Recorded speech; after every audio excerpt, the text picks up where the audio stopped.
Hello, today we're discussing the future of education in Pakistan.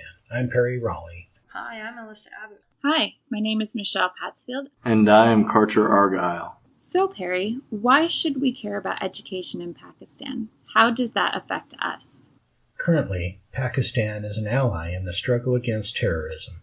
However, due to poor education, there's a lack of opportunities available to the Pakistani people. In a study published by the Institute of Labor Economics, they state, Pakistan's education system faces long-standing problems in access, quality, and equal opportunity at every level. Primary and secondary schools, higher education, and vocational education. In spite of recent encouraging trends, such as the rapid spread of private schooling and an expansion of higher education opportunities, systematic reform remains stubbornly elusive. An inability to act now will increase the problems manifold in the future due to a burgeoning youth population and increasing competitive pressures from other developing countries that are devoting more attention to education. Hey, Michelle. I understand girls are prohibited from attending school after they reach the age of 12 or 13.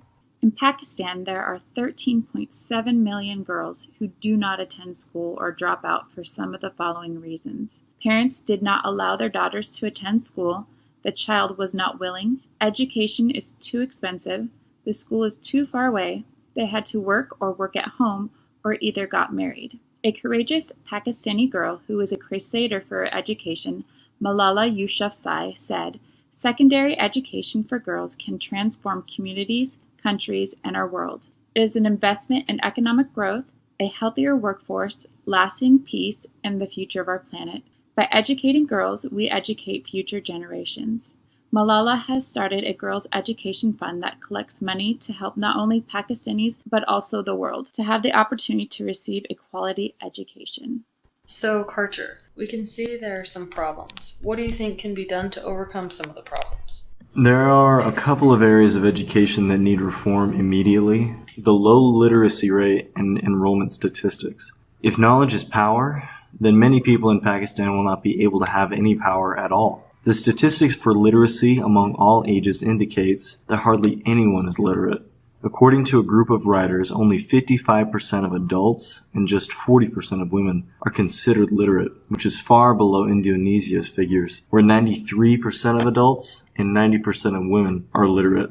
The net enrollment for primary education was only 72%, compared with 90% in India and Indonesia. And in secondary school, only 35% of children enrolled, whereas Indonesia is better with 74%. There is an old phrase that says 80% of getting good grades is showing up to class. While that may or may not be true, it is true that a person needs to go to class to get some sort of grade. Now, it is true that there are education systems out there for natives who cannot afford private school. However, the standards for their education, for their non-private school education, are very low. So there are not many incentives for youth to want to stay in school and do well. This article goes on to say that class sizes are well over double the size of those in India and Indonesia. A typical class size in these two countries are 25-1 and 15-1 respectively, whereas for Pakistan, a typical class size is 40-1. Clearly, this is a great place to start. Pakistan needs to cut down their class sizes so that the students can connect with their teachers and get the personal help that they need. By doing this, students will have more incentive to do well, because they will have professional relationships with their teachers, who will also have more of an incentive to give extra time to their students.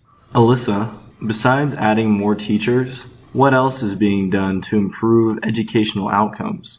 Well, Karcher, ever since the shocking attempt by the Taliban to kill Malala, the world has learned more about the poor state of educational systems in Pakistan. Because of this, the Pakistani government has been working very hard to prove to the rest of the world that their educational systems have improved. They implemented new programs that instituted multiple reforms to their educational sector in over 60,000 schools. The Punjab Education Reform Roadmap uses evidence in what has worked in school systems around the world and implements it in their own schools.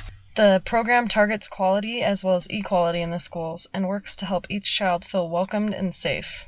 They have been pushing students to go to school and hiring more and more teachers. The plumbing systems in the school have also improved. They increased the number of functional toilets available and drinking water in the facilities. In the past 2 years since the program started, there's been increased numbers in students enrollment, learning levels, number of qualified teachers, and functional facilities. The annual status of education reports went to 36 districts in Punjab and assessed over 60,000 children. In doing this, they discovered significant increase in learning outcomes for English and math. While testing 4th graders, they found they improved 12% since 2011 and 10% increase in arithmetic. School attendance is now 86% for the region, and teachers' attendance is at 87%.